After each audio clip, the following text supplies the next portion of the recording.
What's going on, family? This is your backyard gardener, and I'm just out in the garden doing an observation and a little pruning and whatnot.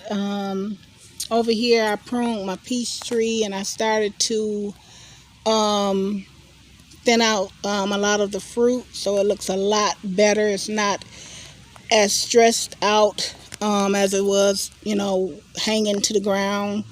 So I'm happy about that I did take the opportunity to get to that. One thing about being a gardener is that you have to observe your plant. Even if you got a drip irrigation system and your plants are being watered, you still need to be present in your garden at some point of the day to observe what's going on. And today, my observation was right here. Let's start with this eggplant.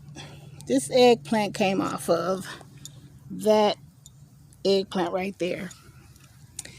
And something has taken some nice chunks out of my eggplant. And that eggplant was almost ready for me, but something else got to it instead.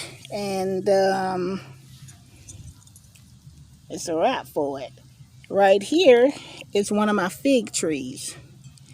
Now, I've been looking at my figs, watching my figs, but I hadn't paid in-depth attention until it was time for me to start doing a little pruning, because I should be having fruit. This one never even woke up. Didn't even realize it. It never woke up. I cut it. It's dry as a bone on the tips. I'm going to cut it back as far as I can and put a little bit cambium layer back to see if there's any green, if I can restore it. But if not, that's a casualty. That's a casualty in my garden. And so is that eggplant. This was an eggplant that, I could have fried up and ate and fed to my family. But something else decided that they were going to eat it. You have to check your garden. If you're not present, other things will come in and feel free to forage in your garden. Sometimes even people. So you have to have a presence in your garden. Now, this are my fig trees. I think 313 Magnum was asking me about it. These are my fig trees. And yes, they are bearing fruits. They're just starting to bear fruits. And now that they're bearing fruits, I really have to keep up with what's going on. Now, I did a lot of little trimming off little dead pieces. Like example, this is dead, but it's life right here. So I'm gonna take it to that first node right above it, and I'm gonna clip that off. Did a lot of little cleaning up. When you clean your plants up, you will start to have new growth like so. But you got to get this dead stuff off. And there's figs all over this tree as well. And you also have to weed. Weeding is very important because the weeds will compete with your plants. It will suck the nutrients away from your plants and the weeds will grow. So I just got through feeding these and weeding them out, getting them a good feeding. And they should be good. The same thing over here with this squash plant. This squash plant, I had to prune a lot of dead off of here. Diseased looking leaves. And I was telling you how I did not really care for this pot because it was a self-watering pot. I done put some holes in there and it's draining. So I just gave it some fish emulsion and some seaweed fertilizer liquid, and I just gave it a nice liquid feed because even though some of my leaves was diseased, I took as many off as I could without stressing the plant because I am getting fruit. I am getting vegetables on here and all this new growth. But when it has to deal with the sickening plant parts like this right here, but I'm going to let it grow a little while to see how it recover, if it recover. And just cleaning up all of this dead. If you don't tend to your garden, something else will, for sure. Same thing over here. I had to do a lot of staking today. Everything is growing, getting big, leaning.